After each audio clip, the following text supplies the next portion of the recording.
Un montón de cosas. Sí, un placer estar con ustedes esta tarde. Hoy vamos a hablar de triología de la zoonosis y dirán ustedes, triología, bueno, triología no es más verdad que cuando hay algo en común. En este caso tenemos tres obras en común, que son la zoonosis, que vamos a hablar de ella. Perdón, ¿por dónde damos adelante y atrás acá? Aquí hay algo. Secretario, ¿hay algo aquí? Un aplauso para el técnico. No, tiene ¿Tiene algo ahí?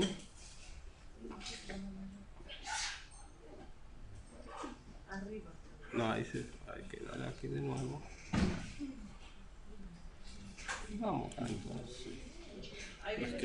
¿Querés aquí? ¿Qué hago? Paso acá. Y la pasaste de esto. Ya. No. Ya vuelvo. Viene. Perfecto, disculpe. La trilogía de la zoonosis, por ejemplo, la zoonosis, como sabemos, la Organización Mundial de la Salud la ha descrito como cualquier enfermedad transmisible de forma natural de los animales, en su mayoría vertebrados, del hombre o viceversa. Para hablar de su clasificación directa, son aquellas que no tienen un vector que la lleve, como son la parte de la influenza, por ejemplo. También tenemos lo que es las indirectas, como son la parte de los virus y de lo del dengue, un ejemplo que podemos dar. Sus principales son las priónicas, como son la vaca loca que está ahí, las víricas, como el hantavirus, las bacterianas, como es la fúngica y la parasitaria. Cuando hablamos de triología, el común denominador es el pulmón. Cuando hablamos de hantavirus, que es uno que nos está afectando por toda la parte del mundo, y también tenemos lo que es la histoplasmosis, que la histoplasmosis nos ha pasado por alto, estando siempre con nosotros. Igual la citacosis, que la tenemos en nuestros hogares y nos estamos olvidando de ella. Cuando hablamos de hantavirus, estamos hablando que es una zoonosis viral transmitida por roedores. Es una enfermedad producida por un virus del hantavirus de la familia Bunjaviridae, que se transmite principalmente en los humanos por inhalaciones de aerosoles en la orina de roedores infectados. El virus no causa enfermedad en los animales portadores, pero sí se transmite y no se transmite entre los seres humanos. Las personas pueden exponerse al polvo contaminado en los pastizales, en las casas que están cerradas y en los lugares que están con mucho tiempo cerrados o olvidados. Las personas pueden exponerse directamente a limpiar la vivienda o abrir un terreno que esté cerrado, o una casa o un lugar, y no necesariamente los lugares cerrados, también en algunas partes donde habitan en nuestra casa que la tenemos olvidados, o que hay ratones o otro tipo de. Su nombre proviene del río Hanta del sur de Corea, cerca del cual se aisló originalmente un prototipo del virus Hanta. La distribución en el mundo ahora está más que antes. Los síntomas de estos pacientes de hantavirus son similares a la influenza: escalofrío, fiebre, mialgia, artralgia, pero ojo, estos síntomas mejoran en los primeros días y pueden regresar en unos 2 días, con el paciente llegándonos con manifestaciones de disnea, tos sin expectoración, malestar general y cefalea. Nota, recordando que el periodo de incubación asintomático puede durar hasta 45 días en estos pacientes. El diagnóstico, la anamnesis aporta un antecedente importante, tanto epidemiológico como ecológico y del cuadro clínico del paciente. Al examen físico vamos a encontrar que debemos hacerlo minucioso, debemos buscar desde la punta de cabello a punta de pie y saber la historia clínica, que no podemos perder ni un minuto de ella. Laboratorio, vamos a encontrar trombocitopenia leve e intensa, puede haber hemoconcentración, leucocitos con deviación a la izquierda, linfocitos atípicos con inmunoblastos, ya buscando linfocitos T y B. También va a haber lo que son la confirmación diagnóstica por serología de inmunoglobulina y la inmunohistoquímica de PCR. En la radiografía de tórax, al inicio puede mostrar infiltrado intersticial, no tenemos con qué apuntar, infiltrado intersticial, que puede llegar a ambos campos pulmonares. También la sonografía abdominal puede reportar hepatoesplenomegalia y derrame a nivel de las bases del pulmón. La evolución del hantavirus es una infección seria que empeora rápidamente, aún en los pacientes con tratamientos intensivos puede dar en contraste con la vida. Las complicaciones de este puede ser la insuficiencia renal y la cardiorrespiratoria. La prevención, bueno, abrir los lugares cerrados, tener cuidados cuando tenemos algo en la casa y tener vigilancia a la limpieza. Hay a veces se dice rociar donde hay nidos de ratas o otros roedores con hipoclorito sódico al 10%, 30 minutos y luego recoger esa parte. Lavar toda la superficie totalmente contaminada, pero el tratamiento es medidas generales y de sostén, oxigenoterapia, la ribavirina como sabemos, inhibidor del ADN y de RNA víricos, eso es muy bueno en estos casos, y en caso que el paciente presente un síndrome respiratorio pulmonar, entonces debe trasladarse a la unidad de cuidado intensivo, valorar la mecánica ventilatoria y el manejo de gases arteriales, que es muy importante entre ellos. A veces dejamos escapar a estos pacientes los diagnósticos del hantavirus y no nos damos cuenta qué pasa. La histoplasmosis, se nos escapa el diagnóstico, ¿por qué? Porque es una micosis sistémica que se caracteriza por lesiones macrogranulomatosas que afectan a los humanos equinos y infecciones de las 3 subespecies de hongo dimorfo, que es el Histoplasma capsulatum. La historia: en el 1905 Samuel Darling fue el primer patólogo que examinó una médula ósea de un paciente que falleció y se le atribuyó una TB miliar.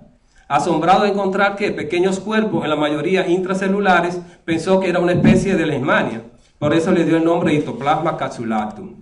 Más luego, Rocha Lima, en el 12, sugiere que se parecía más a una levadura que a un protozoo. 20 años más tarde, sorpresa, crece la levadura a 37 grados. Por muchos más años, se confundió el histoplasma con la tuberculosis, donde llevaban los pacientes con el histoplasma a las casas con tuberculosis, donde sí se contaminaban de ella. La microbiología. La familia Actinomycetes tiene 2 fases, levaduriforme y la micelial, que tiene 2 tipos de colonias, que son las KFB, que producen puntos pigmentos virulentos en ratones de clase A, la albina, que crecen más rápido en cultivo y pierden la capacidad de producir lo que son las esporas. Estos crecen a 37 grados centígrados y requieren calcio, vitamina y hierro para su crecimiento.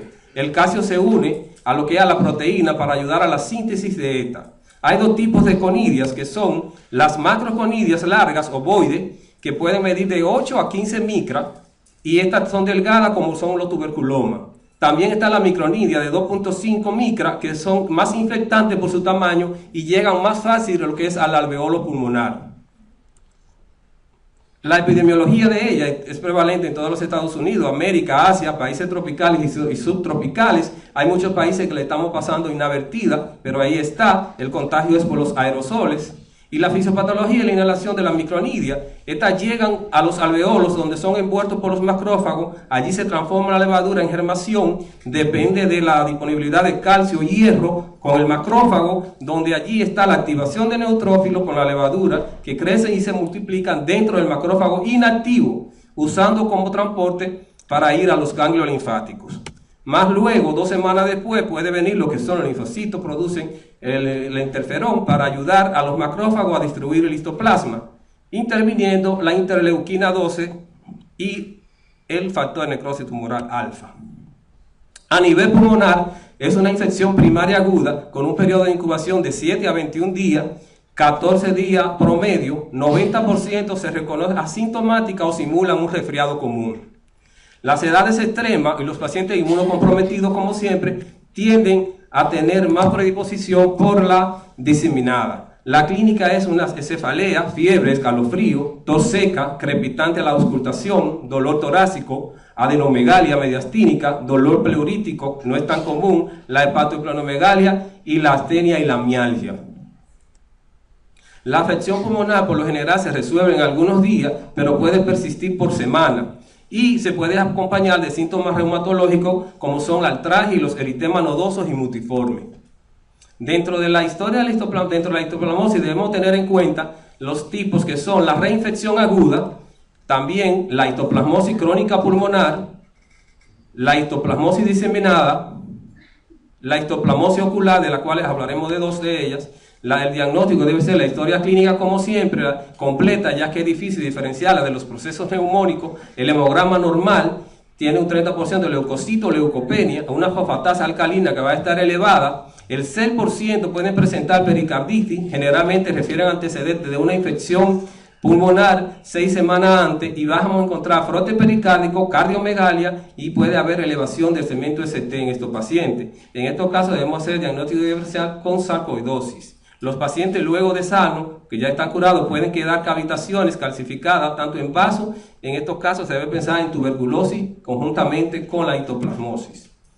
La histoplasmosis pulmonar crónica, el 90% de los casos se encuentran lesiones cavitarias en los lóbulos superiores de los pulmones, en los hombres mayores de 50 años con enfermedad pulmonar obstructiva crónica, y en la forma cavitaria vamos a encontrar que el paciente va a tener fiebre o febrícula, tos con expectoración, disnea, pérdida de peso, menos común la hemotisis, pero sí la diaforesis, el dolor torácico, muy parecido a lo que es la tuberculosis. En la radiografía de tórax vamos a encontrar un infiltrado en parche que va formando consolidación y que progresan a las cavitaciones con el tiempo. A nivel de los laboratorios vamos a encontrarlos normales en la mayoría de las veces. Pero ojo con esto, que los pacientes son muy similares a las enfermedades por TB por la forma que diseminan. La histoplasmosis crónica pulmonar va a haber una lesión temprana que es como una neumonitis. Luego aquí vamos a tener lo que son los adelgazamientos de los vasos alveolares, infiltrados inflamatorios, compuestos de linfocitos y macrófagos alrededor de las bulas. Esto causa una necrosis que asemeja a un infarto. Recuerden que la bula hace la asemejación del infarto, y luego va a haber un compromiso vascular, adelgazamiento de la íntima, obliteración venosa, presencia de inflamación en estos pacientes. Más tarde va a haber lo que es la presencia de un exudado en la bula con evidencia de levaduras. Ahí vamos a hacer diagnóstico diferencial. La necrosis que reviste la cavitación es pequeña y lesiones de necrosis encapsuladas también van a aparecer. Va a haber áreas que son reemplazadas por cicatrices a nivel del parénquima pulmonar. En la fase de remisión se va a encontrar que retracción del parénquima pulmonar que puede persistir de calcificaciones rodeadas de células epitelioides gigantes y linfocitos. Las bulas vecinas pueden semejar que sea más grande el daño. La recurrencia puede darse aproximadamente un 20% de los pacientes. Por lo general los cultivos están negativos y se trata con antifúngicos. El 70% se resuelve con los antifúngicos. En la diseminada el crecimiento es lento del hongo. En otros órganos los factores de riesgo son los pacientes inmunocomprometidos y el uso de antagonistas de factores de necrosis tumoral. Puede darse una exposición por reactivación endógena. El diagnóstico, los anticuerpos del histoplasma, fijación del complemento, inmunodifusión, paciente inmunocomprometido, sin enfermedad grave que pueden esperar resultados. En la cavidad, en la enfermedad diseminada es útil y salen positivos. Realmente puede persistir positivo por año los títulos bajos que sugieren que hay un contacto de la enfermedad. El diagnóstico, lo voy a hacer un poquito más rápido, es por inmunoensayo, también para seguimiento de la antigenuria, y los test en la piel que de histoplasmosis no deben y nos dicen que ha habido exposición previa. La PCR no está estandarizada y la LDH puede elevarse hasta 600 por encima. El tratamiento, los tratamientos por generalmente cuando son la pulmonar aguda no se trata. Si hay síntomas se da el intraconazol, y luego en la que son histoplasma con granuloma se da el itraconazol por 3 días seguidos, 200 cada 12. Si la masa obstruye se da la prednisona o corticoide por semana y se evalúa la necesidad de cirugía. En la cavitaria se usa el itraconazol y en la diseminada aguda usamos la anfotericina para luego cambiarla al itraconazol. El tratamiento de la diseminada es intraconazol, igual que en la meningitis, lo único que se debe dar seguimiento con punción lumbar para ver la parte de la glucosa. El endocarditis, la anfotericina B, y en los pericarditis que sí se usa es el AINE corticoide 1 o 2 semanas y el itraconazol a la misma dosis por 12 meses.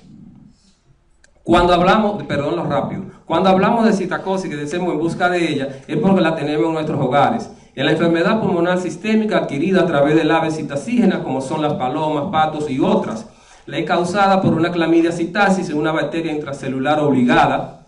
La patogenia, su transmisión es de las aves a los humanos, por los aerosoles infectados, los polvos fecal. El agente penetra a través del aparato respiratorio, se encuentra en la sangre durante las primeras 2 semanas de la enfermedad y se pueden observar en el esputo en el momento que afecta el pulmón. Vamos a encontrar la citacosis que produce inflamación con placas en los pulmones, el cual se encuentra notablemente delimitadas en las áreas de consolidación, hipertrofia y congestión hepática y esplénica a nivel cardíaco y el riñón. La patogenia, las heces de la excreta de las aves, las esporas pasan a través del sistema respiratorio, la inhalación, llegan a los alveolos donde se pueden alojar, quedarse ahí o diseminarse a través del sistema nervioso central o el sistema intestinal. Los síntomas tienen un periodo de incubación de 7 a 21 días. En la mayoría de los casos se manifiesta como una neumonía, que es posible la afección gastrointestinal del sistema nervioso central. La neumonía cursa con fiebre, escalofrío, cefalea, mialgia, tos persistente y más tarde productiva con estrías sanguinolentas. Los síntomas sistémicos llevan lo que son cefalea, confusión, dolor abdominal, vómito, dolor tipo pleurítico, artralgia, hemorragia en astilla, urticaria, eritema nodoso, bradicardia relativa, hepatoesplenomegalia, rara vez la endocarditis, la pericarditis, la miocarditis, la coagulación intravascular diseminada, la meningitis y en las embarazadas el aborto espontáneo. El diagnóstico por laboratorio, recuento de leucocitos suele ser normal disminuido y aislar la clamidia citasis, espécimen clínico aumentado en el título fijador de complemento para ella y aislarla en el esputo y líquido pleural. El tratamiento es con tetraciclina, doxiciclina y los macrólicos que están haciendo una buena función actualmente y la eritromicina para los niños y las mujeres embarazadas. Señores, esta trilogía realmente es la que dejamos escapar y nos vamos llevando. Muchas veces lo tratamos como neumonía, como pacientes con problemas de tuberculosis y lo que tenemos es algo que lo tenemos ahí. Y para nosotros poder llegar a ello lo que necesitamos es tener una historia clínica bien detallada y ahí vamos a tener la diferencia. A veces con la prisa que nos llevan los organismos de salud, que lo que quieren cantidad, no calidad, por eso se nos escapan este tipo de diagnósticos y están en el mundo y están haciendo estragos, muchas muertes que han pasado por falta de un diagnóstico como este. Y como dijo Platón, la sabiduría es en sí mismo la ciencia del resto de la ciencia. Muchas gracias.